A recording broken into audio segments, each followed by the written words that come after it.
So ఈరోజు మనం మాట్లాడుకునే ప్రాపర్టీ అనేది ఈ హౌస్ అనమాట అండి. ఇది మనకి వెస్ట్ ఫేసింగ్లో ఉండే ప్రాపర్టీ అనమాట. సో మొత్తంగా ఇది 101 గజాల్లో దగ్గరుండి కట్టుకున్న బిల్డింగ్ అనమాట అండి. దీనికి G+1 ప్లాన్ అప్రూవల్ అయితే ఉందన్నమాట. మనం ఫ్యూచర్లో కూడా 5 స్టార్ వేయడానికి కన్స్ట్రక్షన్ చేసుకోవడానికి చాలా బాగుంటుంది అనమాట అండి. సో చూడొచ్చు మనం ఇక్కడ ఎలివేషన్ అంతా కూడా చాలా గ్రాండ్గా చేశారండి. అలానే గ్లాస్ వర్క్ కూడా ఇచ్చారనమాట. అలానే మనకి ఎంట్రన్స్ స్టెప్స్ అనేవి గ్రానైట్ ఫ్రేమింగ్ అనేది ఇచ్చారనమాట అండి. ఇంటి ముందు రోడ్డు కూడా మనకి పెద్ద రోడ్డు అనమాట. ప్రస్తుతానికి ఇక్కడ సిమెంట్ రోడ్డు అనేది వేయలేదన్నమాట అండి. ఇది 24 ఫీట్ రోడ్డు అనమాట అండి. ట్రాన్స్పోర్టేషన్ పరంగా కూడా చాలా బాగుంటుంది. అలానే కార్ పార్కింగ్ కూడా చాలా అవైలబుల్ ఉందన్నమాట అండి ఇక్కడ మనకి. సో ఎంట్రన్స్ కింద ఫ్లోరింగ్ అంతా కూడా టైల్ ఫ్లోరింగ్ ఇచ్చారనమాట అండి, పార్కింగ్ టైల్స్ తోటి. ఎంట్రన్స్ సింహదారం అనేది టేకుడ్ సింహదారం ఇచ్చారు. సో ఆ సింహదారం చుట్టూరు గోడకి పై వరకు కూడా టైల్ ఫినిషింగ్ అనేది ఇచ్చారండి, మంచి క్లాస్ డిజైన్స్ తోటి. సో చూడొచ్చు పక్కనే మనకి సొందులాగా ఇచ్చారనమాట అండి. అలానే ఇటువైపు మనకి స్టెప్స్ అనేవి ఇచ్చారు పైకి వెళ్ళడానికి. సో ఇదంతా కూడా హాల్ స్పేస్ అనమాట అండి. కింద ఫ్లోరింగ్ అంతా కూడా మనకి టైల్ ఫినిషింగ్ అనేది చేశారు.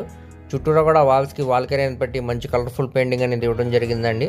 అలానే క్లాస్ డిజైన్స్ తోటి పిఓపి సీలింగ్ కూడా చేయించారనమాట అండి. మంచి కలర్ఫుల్ లైటింగ్ కూడా ఇవ్వడం జరిగింది. సో ఎదురుగానే ఇది టీవీ యూనిట్ అనమాట అండి. కబోర్డ్ వర్క్ అయితే చేయించారనమాట. సో హాల్ స్పేస్ చూడొచ్చండి, చాలా స్పేషియస్గా డిజైన్ అయితే చేశారనమాట. సో ఇప్పుడు మనకి ఇది చాలా తక్కువ ప్రైస్కే డైరెక్ట్ ఓనర్ సేల్కి అనేది వచ్చిందనమాట అండి ఈ ప్రాపర్టీ అనేది. ఇది న్యూ బిల్డింగ్ అండి. సో ఇప్పుడు మనం నెక్స్ట్ బెడ్రూమ్లోకి అయితే ఎంటర్ అవుతున్నాం అనమాట. ఇక్కడ చూడొచ్చు ఇదంతా కూడా బెడ్రూమ్ స్పేస్ అనమాట అండి. కబోర్డ్ వర్క్ చేయించారు. వాల్స్ అన్ని కూడా మంచి కలర్ఫుల్ పెయింటింగ్ అనేది ఇవ్వడం జరిగిందండి. అలానే పక్కనే వెంటిలేషన్ పరంగా కూడా విండో అనేది ఇచ్చారనమాట అండి.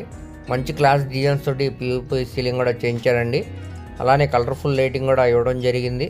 సో చూడొచ్చు బెడ్రూమ్ స్పేస్ అనేది 6x6 బెడ్ వేసిన ఇంకా స్పేషియస్ లాగా ఉండేలాగా బెడ్రూమ్ డిజైన్ అయితే డిజైన్ చేశారనమాట. సో ఇప్పుడు నెక్స్ట్ మనం బెడ్రూమ్లోకి అయితే ఎంటర్ అవుతున్నామండి. ఇక్కడ చూడొచ్చు మీరు కింద ఫ్లోరింగ్ అంతా కూడా మనకి టైల్ ఫినిషింగ్ అనేది ఇచ్చారు.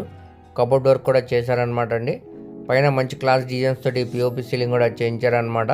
అలాగే కలర్ఫుల్ లైటింగ్ కూడా ఇవ్వడం జరిగిందండి. వెంటిలేషన్ పరంగా ఇక్కడ మనకి విండో అనేది ఇచ్చారు. ఆ విండోకి చుట్టూరా కూడా మనకి గ్రానైట్ ఫ్రేమింగ్ అనేది చేయించారనమాట అండి. సో చూడొచ్చు బెడ్రూమ్ స్పేస్ అనమాట అండి. ఇదంతా కూడా మనకి చాలా స్పేషియస్గా డిజైన్ అయితే చేశారనమాట. సో ఇప్పుడు మనం నెక్స్ట్ డైనింగ్ స్పేస్లోకి అయితే ఎంటర్ అవుతున్నామండి. ఇది డైనింగ్ స్పేస్ అనమాట. పక్కనే మనకి యూ షేప్ గ్యాస్ కట్ అనేది ఇచ్చారండి, ఓపెన్ కిచెన్ లాగా. గ్యాస్ కట్ పక్కనే మనకి స్టెయిన్లెస్ స్టీల్ షింక్ కూడా ఉందండి. గ్యాస్ కట్కి పై వరకు కూడా మనకి టైల్ ఫినిషింగ్ అనేది చేశారనమాట. ఇక్కడ చుట్టూరా కూడా మనకి సిమెంట్ ర్యాక్స్కి మోడ్యులర్ కబోర్డ్ వర్క్ అయితే చేశారనమాట అండి. చూడొచ్చు మీరు చాలా స్పేషియస్గా డిజైన్